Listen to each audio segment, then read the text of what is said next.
what we'll do now is look at, I'm going to do a couple of different ways you can represent this kind of iridescence using watercolor. And one way is going to be really kind of loose and quick and great for field sketching as well. And the other way is much more detailed and getting into the actual structure and representing it that way. And everyone's going to have a different preference. And of course, it depends on what you're doing. Let me show you these two examples of what we're going to do real quick. And then I'll jump into how we do them. So the first way is to jump in and do just representative colors without trying to get any detail of feathers or anything. You're trying to just represent the iridescent qualities very quickly. This doesn't take very long to do this. So if we were sitting in our backyard and playing with colors, we can really relatively quickly grab that. Now, here's something that takes hours to do, and I'm going to get as far as I can doing an example today of how you would do more detail, grabbing some of the individual feathers and so forth. Now, the key in representing all iridescence, whether we do it loosely or we do it more detailed style, is the lights played against darks. So for example, here's, and Chad, I was talking about how we might play with kind of blowing up a part. Here's an example. I didn't really finish this part. I wanted to jump right into how I might represent a quick blowout, but I didn't finish the darks well enough in this one. So you can see that the essence of the iridescence is better when you have darks against the lights more. So we'll be looking at these more closely as we go. So let me put these up. I'm going to switch to a demo mode now. So I am using some very, very basic. I use a very limited palette. I use just a cyan, a magenta, and a yellow to create. These are really dirty looking because I've been working a lot in them last few days to create just about any color. And then I use a really dark indanthrone blue. I can't even tell that that's blue. A burnt sienna, because those two make a beautiful black, which I'll demonstrate. And then that's just my two same yellow. One is for mixing, one is for my pure yellow. And then the extra colors I'm using are dioxazine purple, dioxazine purple from Cotman, and phthalo blue. And my magenta is a quinacridone rose. Here, the magenta E color. These are my triad, the basic colors. My cyan is manganese blue and aureolin yellow. And I'll put these all on the website. Don't worry about right now about that, and use whatever colors you have. But I'm going to show you now when we're working on trying to capture this quickly. What you want to do initially is map out your colors, which is on the sketches that I did that I sent you ahead of time. So hopefully you prepare your sketch. We didn't have time to dive into sketching our hummingbirds and doing the color. So we're jumping right into doing the color, but we map it. So we want to see here, looking at the photo roughly, we've got blue violets going on up here. We've got much more of the bright violet here, violet or purple. Same here. We've got darks on the sides here, and then reserving our white, of course. And then here's more of the blue here. So that's what I'm going to jump into first, is a light underwashes of the magenta and the blue. And then we'll be putting the purple on top of that. one of the things I want to avoid, I want to try to get nice, even color. So without a lot of hard lines, because some of this color is very transparent and beautiful. I'm going to dampen the area I'm going to work in. Oh, it's pretty dry here in the Sonoran Desert. So this is drying really quickly. So I'm going to get me some of my magenta here. And I want this to be pretty pale to start out. It's much easier to add more color than it is to take it away. So I'm going to go pale to begin with, and then I can add as I go. And I'm moving fairly quickly so that I don't get any super hard, harsh lines. So we've got magenta here.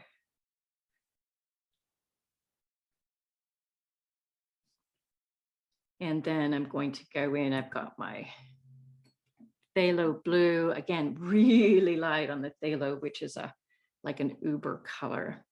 And I want to drop that in where I want that blue to show through. And I'm wanting this to bleed a little bit too. That's good. Don't mind that. Anymore, I'm checking my color map. No, there's in this area, I think that's the main blues I want to pull out. And then on his head, again, clear water just to make sure I'm not creating too harsh of lines. I'm going to get that magenta first. And so here. And then the blue, and again, I want them to bleed together a little bit. Because we're going to come in, we're going to cover that up. You know, I got some blue where I probably want a little bit more magenta, but you know, don't be too precious about it. That's one of the things I like about these colors is they lift until it dries. The quinacridone can be lifted, and then after it dries, it can't be lifted. There. So we've got, that's going to take a few minutes to dry, nice pale under colors, and then I'll be going in with the purple. Just going to get this primed now. Because now while I'm waiting for this to dry, I'm going to throw in some of the greens and stuff just to give me something to do, because one of the things I'm I get impatient. I want to go back in and I want to work on this, but if I don't let it dry before I start adding more colors, it'll get really muddy. So right now I'm going to mix some greens here. Let's see.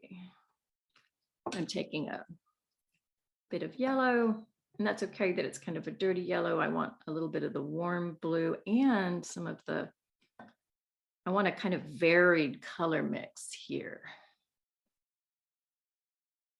Bluey green.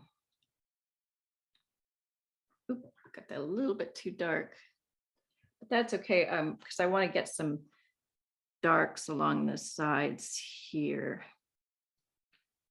And this is my color that I want. I'm not trying to do a lot of super detail here. So I'm not going to be trying to get every single feather. Okay, let's drop in. We can always darken this up a little bit.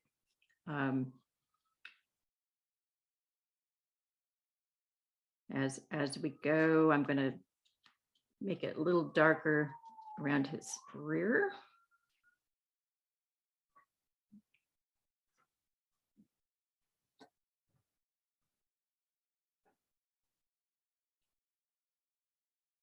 And we want to reserve that pretty little white in here. And I can even go in with my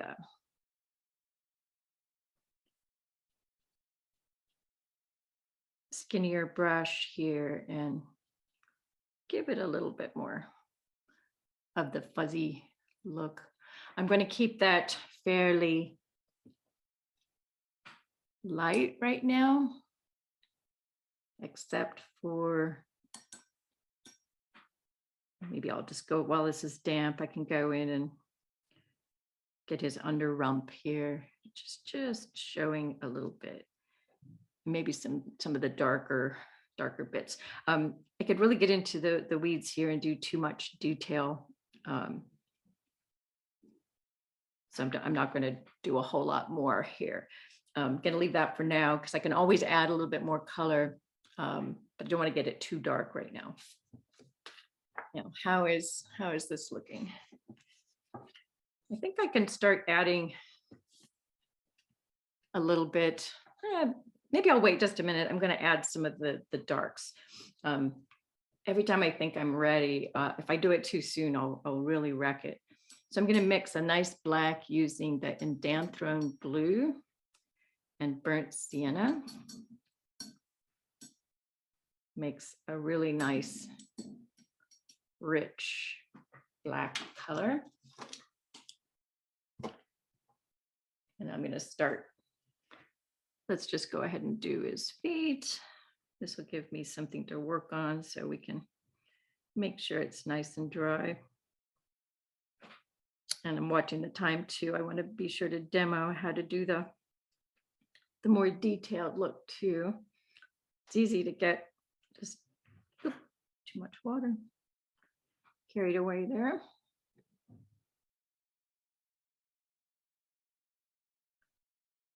Just can come back and darken those.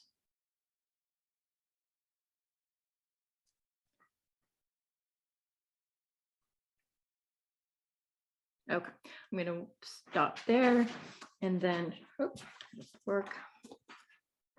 Let's do a little bit of the bill area.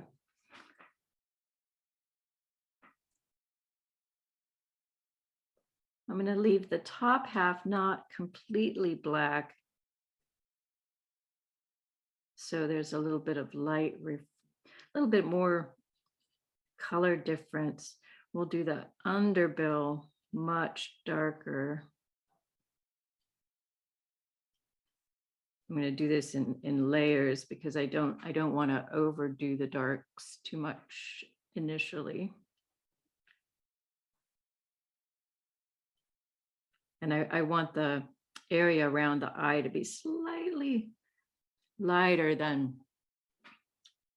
more gray, and be sure to reserve his white spot there.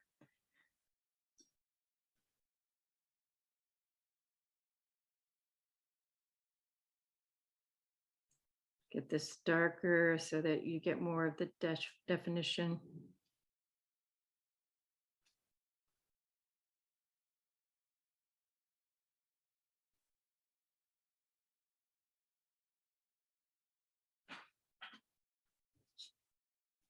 I'm going to leave that for the moment. We can always come back, and I need to add some more in here. Clean up those lines a little bit, but let's now look at how we're going to create more of this purple. That's exactly how that started out. So now what we're going to do is add a light wash of the purple. And you don't want to make it super strong. Again, we want to kind of reserve some areas that we can bring in more of the magenta when we want to. But I'm working fairly quickly here, again, so I don't get those harsh lines.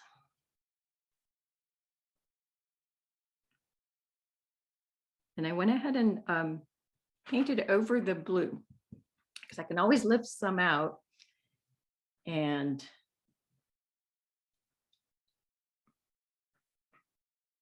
I think it enhances it quite a bit. Now we want to reserve some nice bright magenta in here.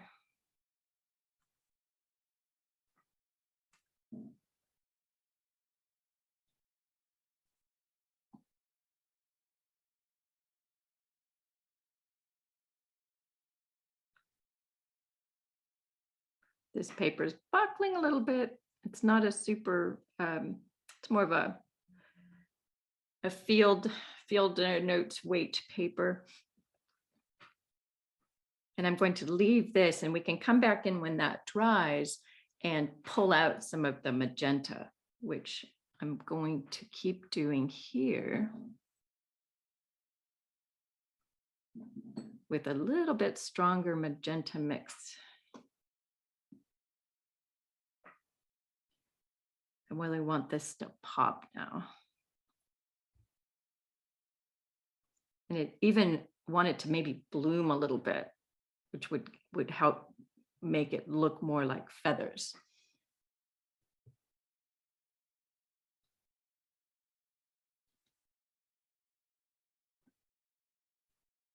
And we've got some nice bright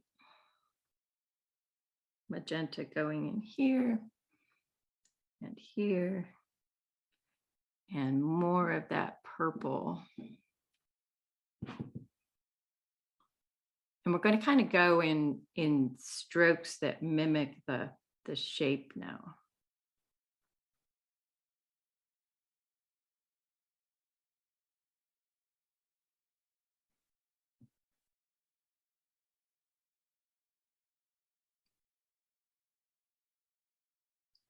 Now I put purple over that, and now I'm going to go in with a tissue. Might stroke out just a little bit of the blue. Whoops, I got a hard edge there. I was not paying attention. Oh, I was able to save that now.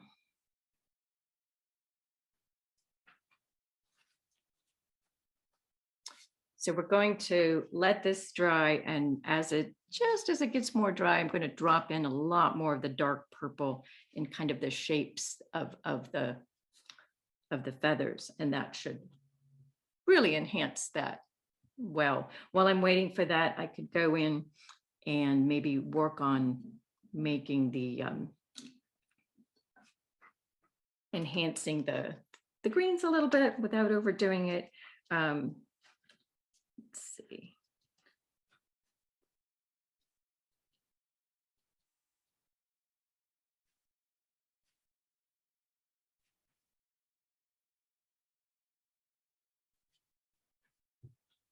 Getting a clean brush and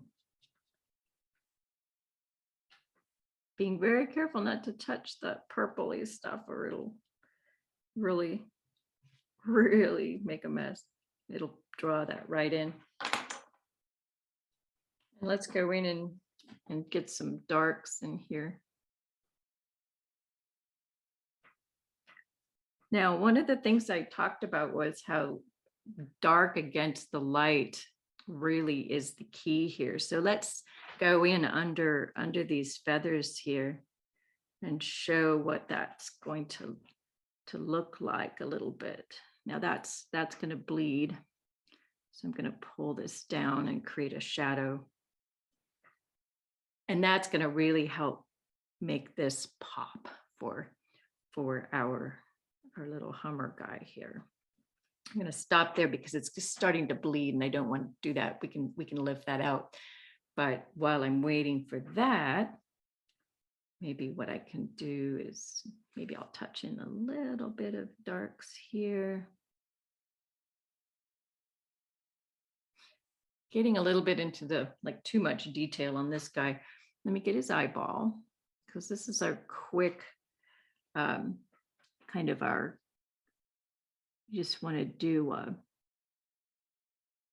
the essence of hummingbird iridescence here. We're not going to get deep into details. Of course, the eyeball you want to get.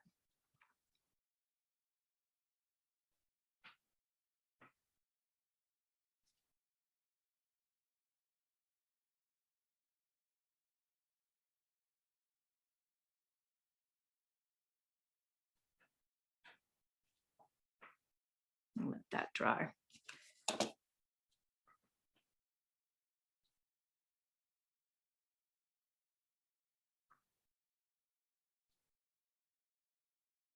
Talking and painting at the same time is sometimes a bit of a challenge. Pull that off. What I'm doing here is just got some bleed that I'm trying to fix without making his bill too wide. Suddenly it's going to be like a kingfisher. There we go. Right, so I'm going to let that set, although it looks like now I think I can add some of my purple swooshes here. Let's see how those would look. And again, we're trying to get the essence here. I'm not trying to paint exact feathers.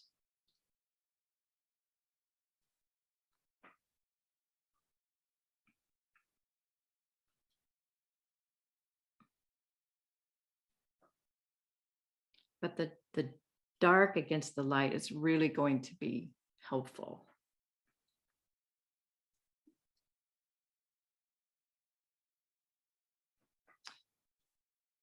And one of the ways we can really enhance that blue shining through is to actually go ahead and drop more blue right on top. Well, it's just damp enough to still like blend in, but not be too harsh. And maybe I'll add just a little bit of dark.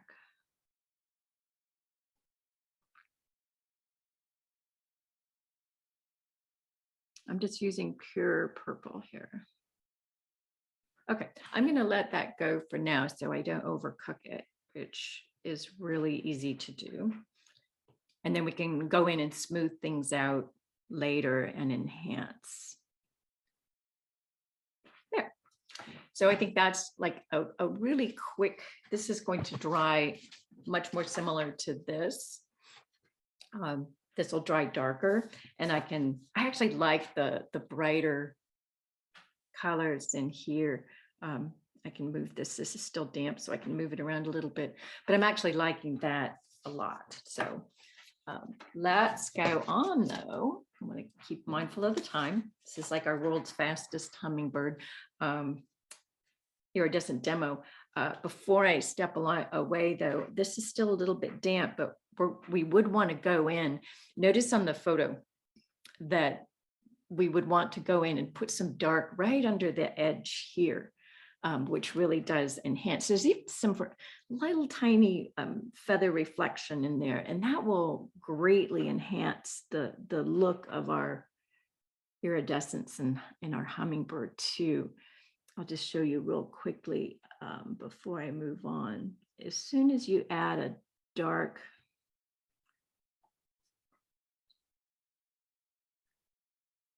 not quite enough, too much water. As soon as you add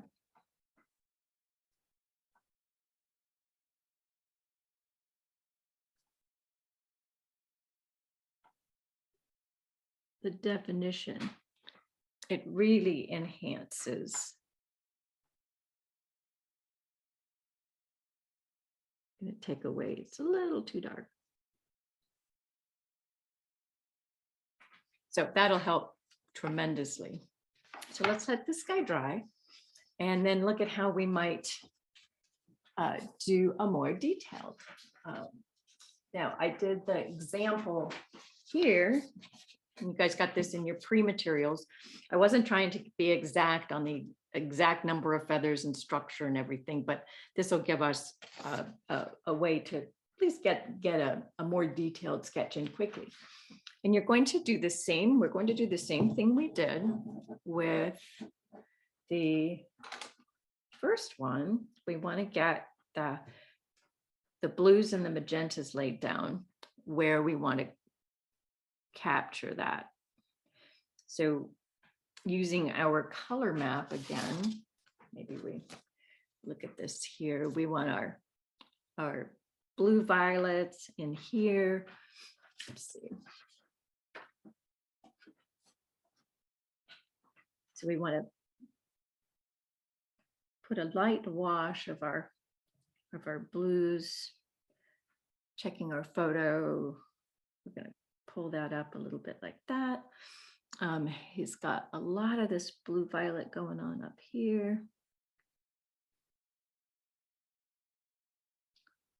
And it's kind of a mix up here. There's a nice streak right in here. And then let's get that magenta going.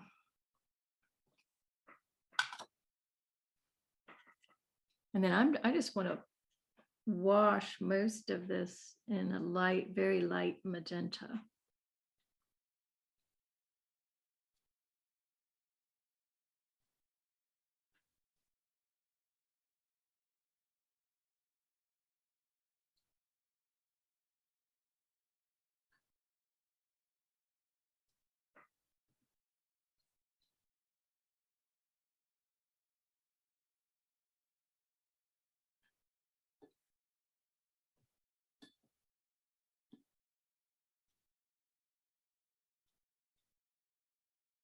And I kind of like the surprise of kind of like magenta tips on some of the feathers up there. So I'm going to want to pull that in there. Put these magenta tips here.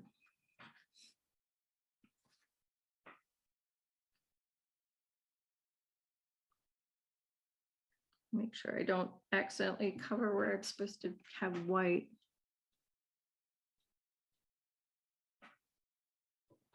So we'll let that dry and settle in.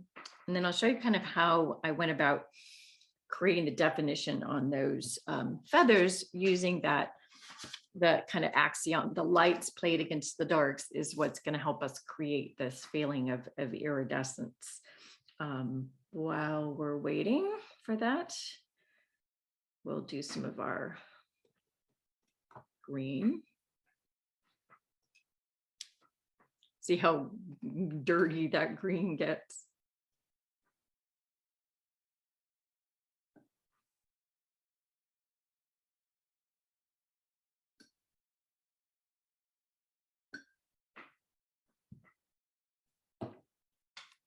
And again, I'm going to start fairly light and then work up dark. And this is a more detailed sketch I would spend a lot more time on.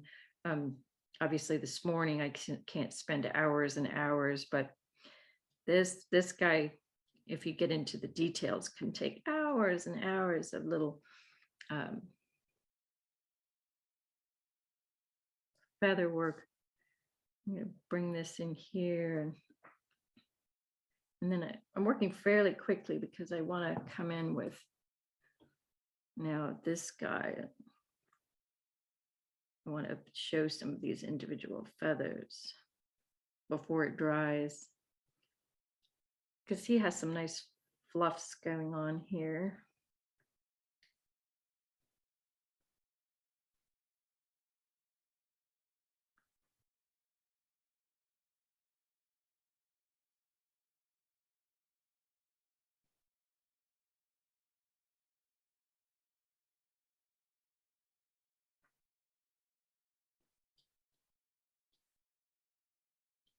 And I let that kind of get too much of a hard line.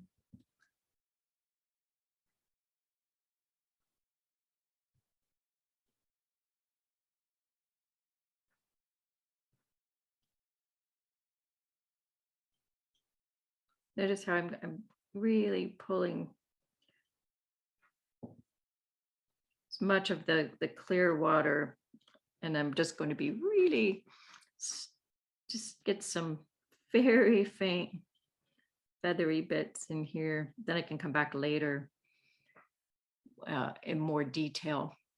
Again, you want to do layers and layers and layers rather than try to do it all at once, which in watercolor, you want to take advantage of our beautiful transparent colors.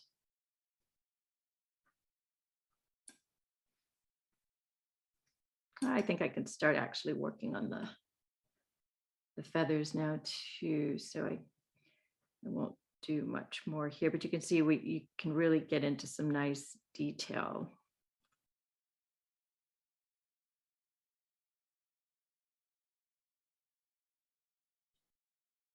Okay.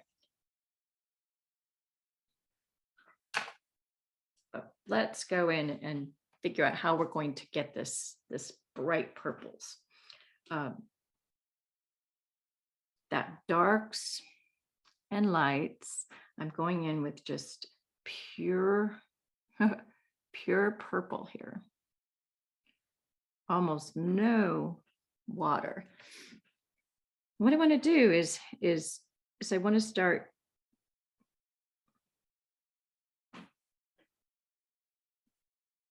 outlining the feathers. Now I'm going, some of this is going to go back, you're going to obscure it. I'm not going to need to do every single one, but this is how we're going to get the look of the light and dark.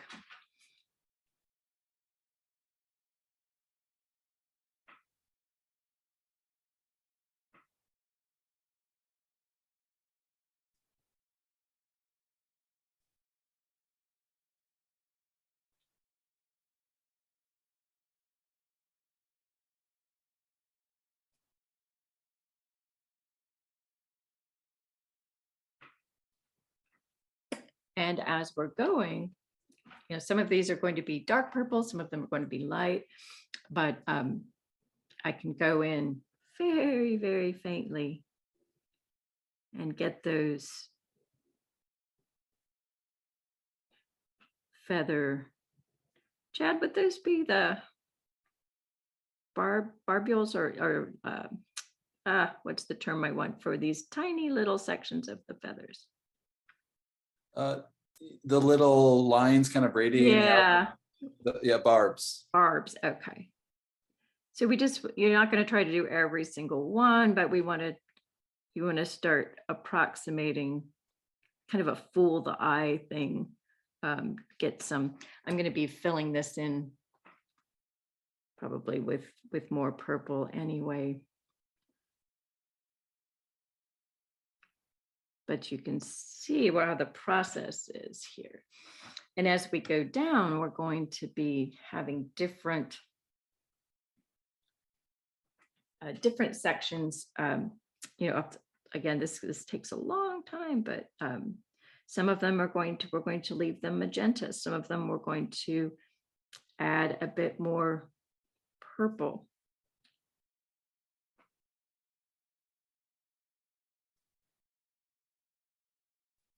The throat on the side here has a lot of the magenta, so we'll probably reserve that. And the other thing we'll do is I'll show you on the example. We can also enhance it by darkening certain areas even more, maybe with black pen. And you can pull out more highlights with a white gel pen or a white pencil. But we're just going to we would keep working down here, and then obviously down in the blues, you would be doing the same thing. You would be, let's give an example here. So we have some purple blue feathers here.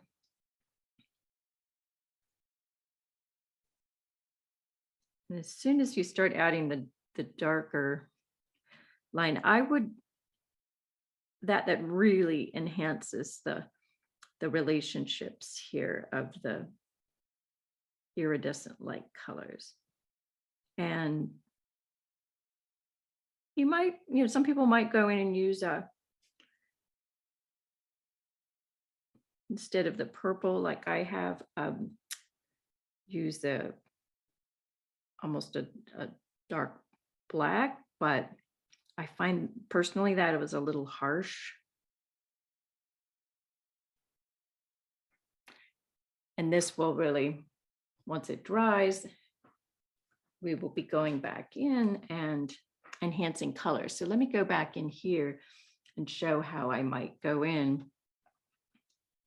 And I'm going to start with, I'm going to enhance the magenta quite a bit because I really wanted that to pop. So I'm going to lay that magenta right over here and blend some of it, leaving lights and darks. But that's really going to make this pop.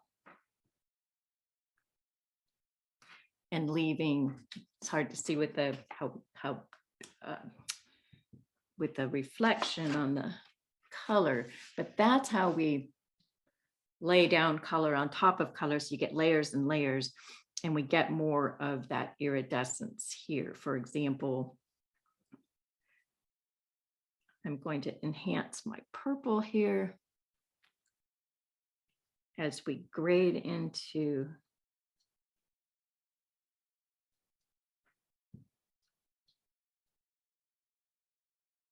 I obviously didn't finish that, but I want to show you, given how much time we have, how we can go in and enhance with a wash of the blue.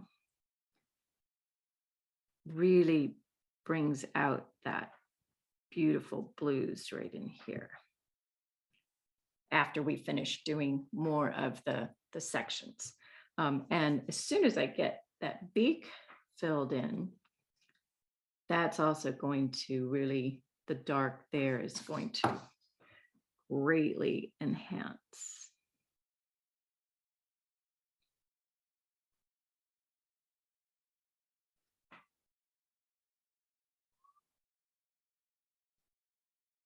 The relationships of the colors.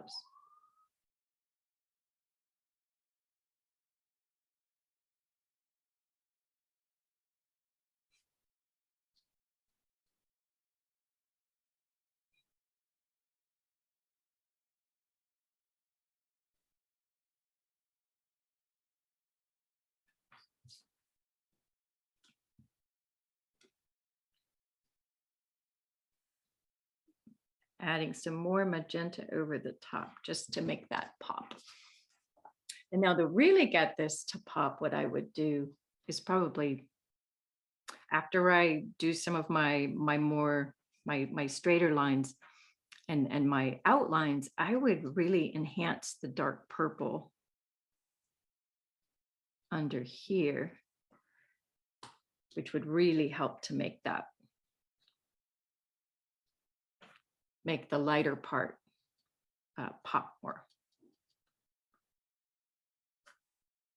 And I can go in and add my lines on top now.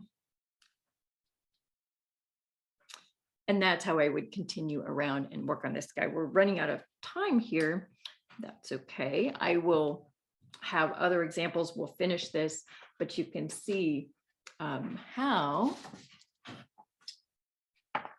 once it's done, your dark lines and light lines and the different tones really are going to help make it look iridescent. And I could even go in here. Let me just show you what I was talking about, the dark. So if I were to go in with, say, my black ink, I could enhance some of these feathers with even more dark. And that's going to give it even more pop. Like so. And if, say, I put in too much dark and I didn't want to take it away, you can go in with a light colored, this is just a white permanent pencil that's got I think a waxy base. And I could add, see the feathers I just added there. If I accidentally filled in too much or I wanted to enhance there, that would work. For example, don't want to overdo it, but that's another way to add. This was the example I suggested of maybe doing your quick capture iridescence and then pull out some detail. And then what Chad gave me the idea of doing. If you don't know, let's see, here's a great way to quickly add a circle. If you guys don't know about these circle protractors, you can do, I will often do hand-drawn circles, but they can be really wonky. There's like 22 different sizes of circles you can get on here, but let's say we wanted to go even more detail, we would add another circle here. And just perhaps even, zoom out even more. And this is where we would look at the structure. Oh, here's where I would have to remember, Chad, what the structure looks like with these would be circles, right? Circles of air and kind of like pancakes. Yeah, so like something like, yeah, we'll have to go back and look what the structure is, and it would be fun to illustrate that, wouldn't it? So what the mechanism is. I can't bring it to mind, so we'll have to come back to that, but that would be a really fun way to enhance your drawings.